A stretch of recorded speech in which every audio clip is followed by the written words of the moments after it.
Hey guys, welcome to the Learn Feng Shui podcast, where you'll learn Feng Shui from a classical point of view, taking out the myth and superstition.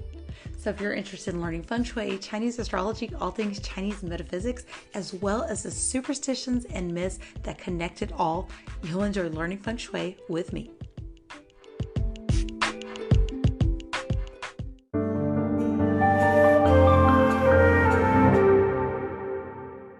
Hey guys, welcome to today's episode where we celebrate the cozy vibes of Halloween.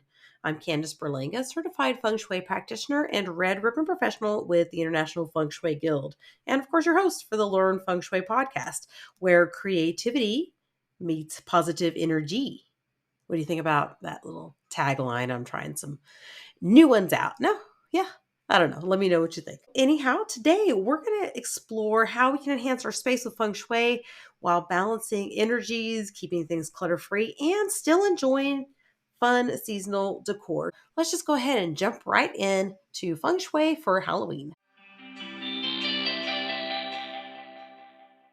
Starting out first with the concept of yin and yang, this is one of the very basic concepts of feng shui. And just starting simple, we don't got to make it too complicated because when we balance these energies, we're able to have a little bit more of a harmonious environment.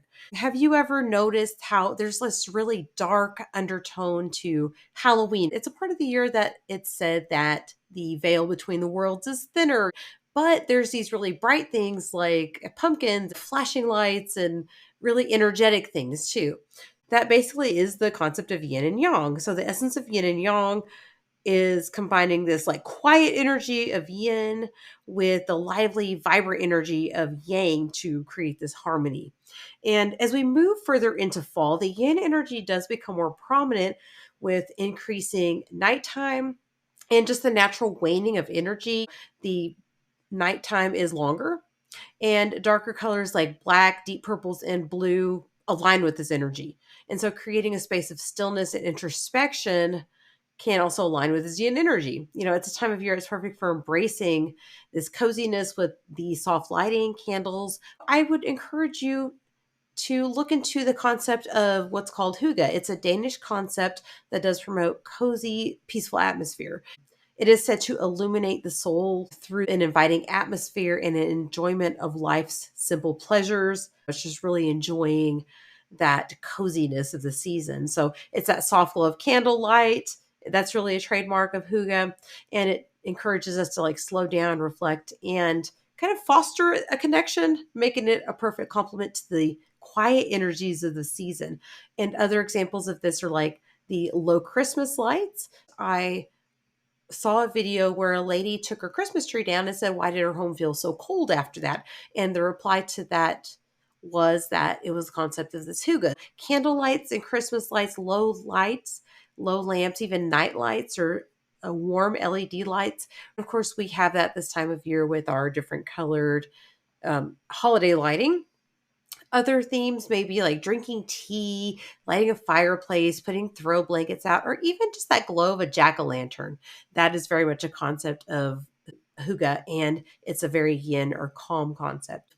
Darker themed decor, which that can also be a yin energy, like skeletons, witches, and things like that, that kind of invoke a sense of like more of the horror. I know some people are more into horror than they are into like cutesy Halloween.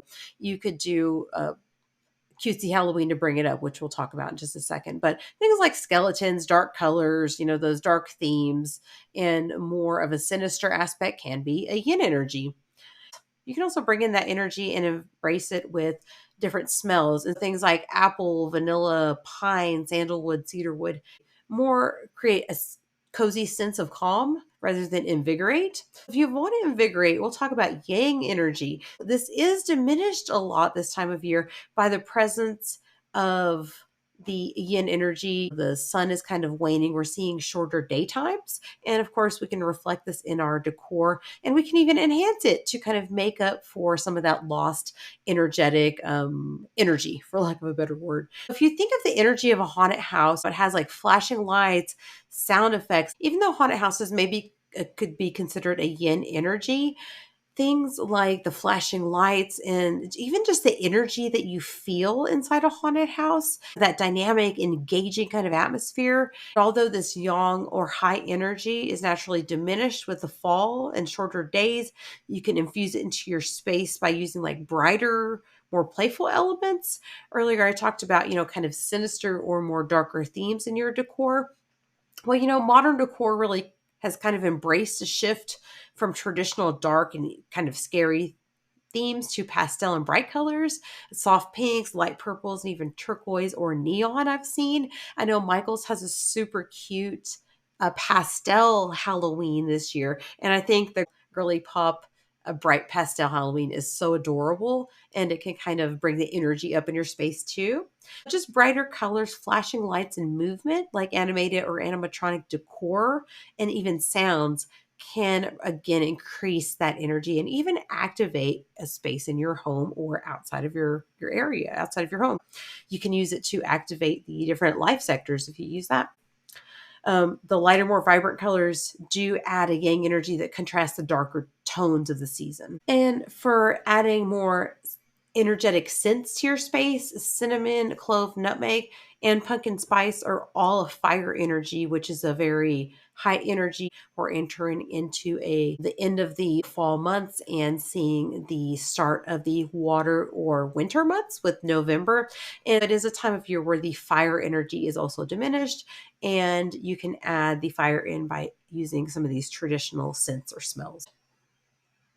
By blending these elements together, you can create a space that feels lively and vibrant while still maintaining harmony and creating a cozy yin atmosphere and keeping it cheerful and playful. You want to have a little bit of both. Looking at avoiding clutter and blockages. So it really is just important to keep your pathways and entrances clear, especially when you're decorating the outdoors. If you have an area where trick-or-treaters come through a lot, don't clutter your entryway. Don't block the flow of chi. That does affect the overall energy of the home. More practically, for safety reasons, we really want to keep those paths clear for trick-or-treaters. I know I see some elaborate pumpkin displays, which I absolutely love, but make sure you're not blocking your entryway with those displays. You don't want to block the flow of energy.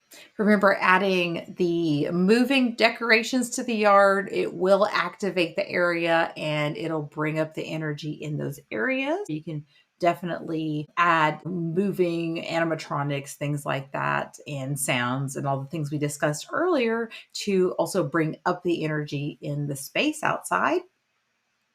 Just make sure your stuff isn't over cluttered. Number three, remember that decor is temporary. So remember that holiday decorations are only up for a short time. So the overall impact on the energy of your home is minimal. I know, again, if you are one that goes like full out horror, full out body bags, cemeteries in your yard, and all that stuff, honestly, it's just out for what, how long? 30 days, guys? Come on. Maybe if you're an early decorator, it's up for a good 6 weeks.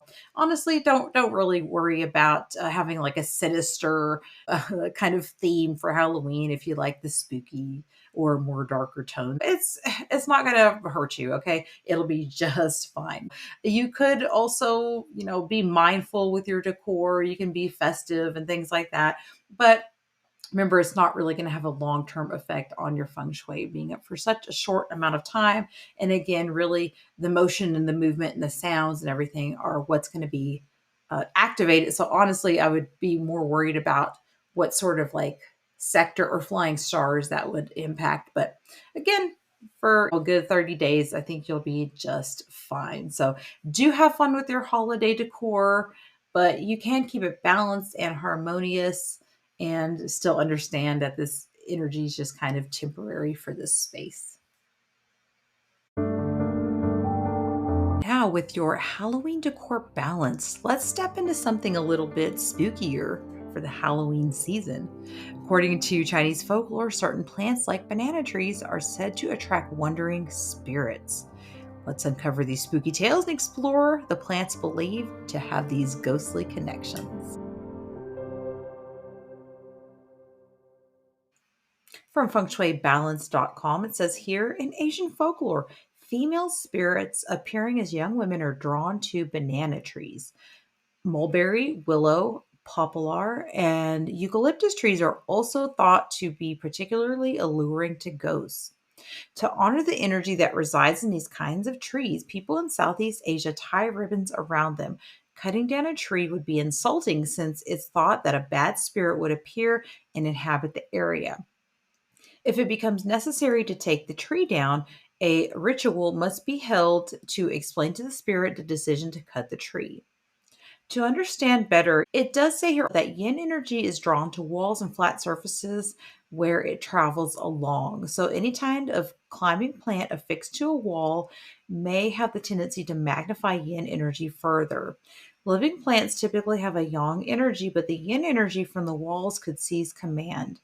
Personally, I do not recommend any climbing plants to completely cover a house. The vital yang energy for success and good health may be in jeopardy, and strong yin energy may cause a spirit to be drawn to the building.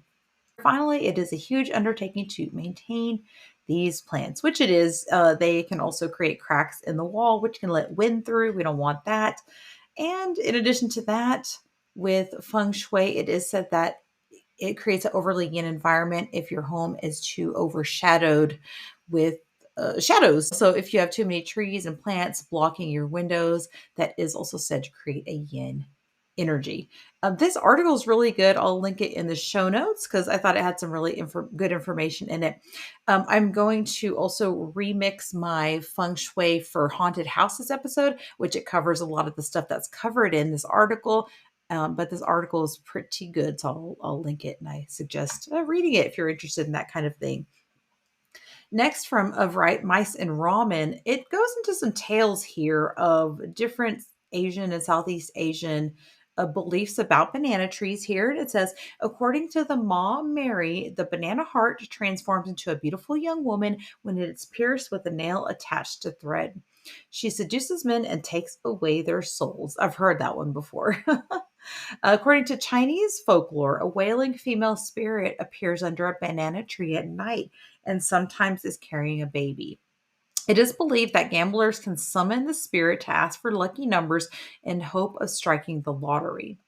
A red string is tied to the banana heart, which is a banana blossom, and the other end of the string is tied to the bed of the person invoking the spirit.